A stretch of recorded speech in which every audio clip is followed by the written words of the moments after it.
So did you know that actually, according to something called ChainSpect, Algorand continues to hold at above 1,500 validators, which actually showcases how, more specifically, Algorand currently has 1,537 validators. Wow, that is so impressive because that indicates or that showcases the decentralized vibe when it comes to Algorand.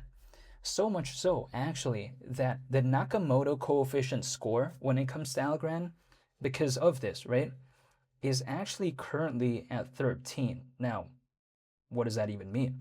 So, the higher the number, basically, the hypothetically more decentralized the project is, according to that metric. And if you want to see how this actually compares to some other projects out there, like for instance, Cardano is 15, Algorand is 13 in terms of the score. So yeah, I mean, Algorand loses out a little bit, but still, seeing that many validators on Algorand, I think that could showcase a lot of things. So let me explain why in today's video, even though I am not telling anyone to do anything.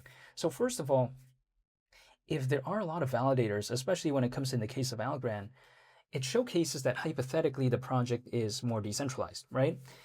And what does that mean? The more decentralized something is, the less susceptible it is to potential breaches and stuff like that.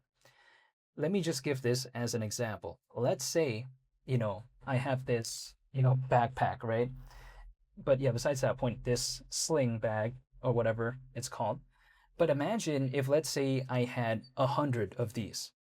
Now, if I had 100, if let's say I lost a couple, then whatever, it's not a big deal. But if I only have one and I lose that, that's it, that's game over. In a sense where the more spread out it is, the less susceptible it is to any sort of weaknesses, in a sense. I would say that.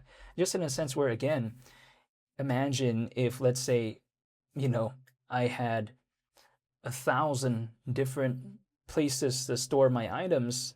If a couple gets breached, then okay, whatever, because there are so many. So that's just kind of the way I take a look at it. These validators, they could easily not care about this. And this is quite surprising because a couple years ago, Algorand only had approximately 250 active validators. Like, what the? So we're seeing an increase as of late, it seems like. And yet this is in 2026.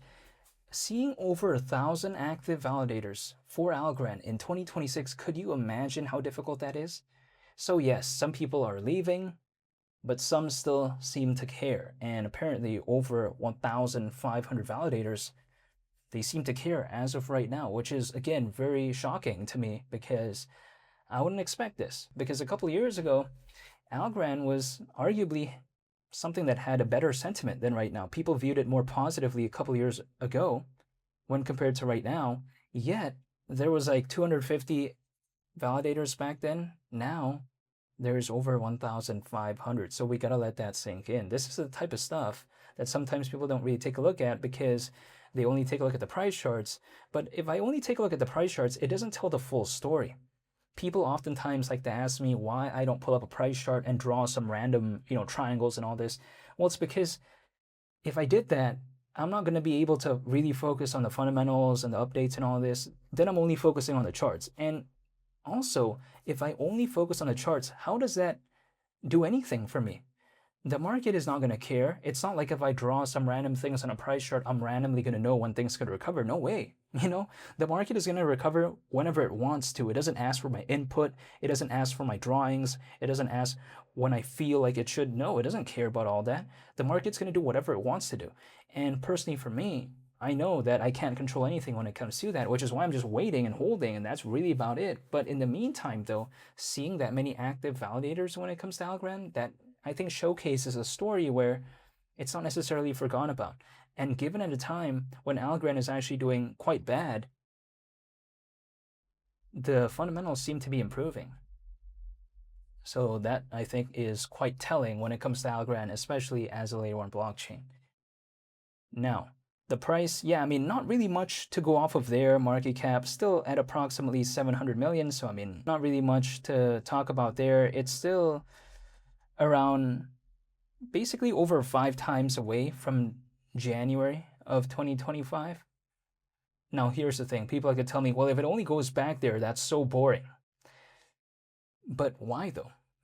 I just wonder because Bitcoin going back to its peak in 2025, the journey is around 2 times. Algo is around 5 times. Over that, actually. Now, does it mean it will? Who knows? But Algorand had worse fundamentals back then than right now.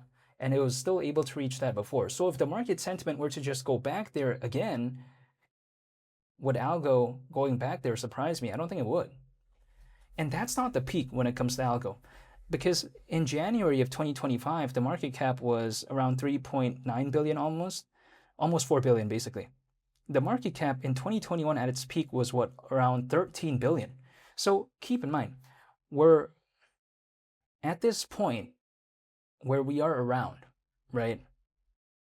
5 times over slightly than its peak in 2025. Yet the peak in 2025 is well over 3 times lower than its peak in 2021. So we're already so low compared to a point that's already quite low anyways, which kind of showcases that Algo doesn't need to break any sort of new records or anything like that. Just going back to a previous point from right now, it already feels like a little bit of a celebration to me, even though that remains to be seen. But I'm just saying, again, this type of stuff, people like to say, well, no one really cares about Algorand in terms of the updates and all this. However, sometimes things don't really matter until they do. That's my point of view. And also Algo, in terms of Algorand, right? It's been through market downturns before. This isn't the first time.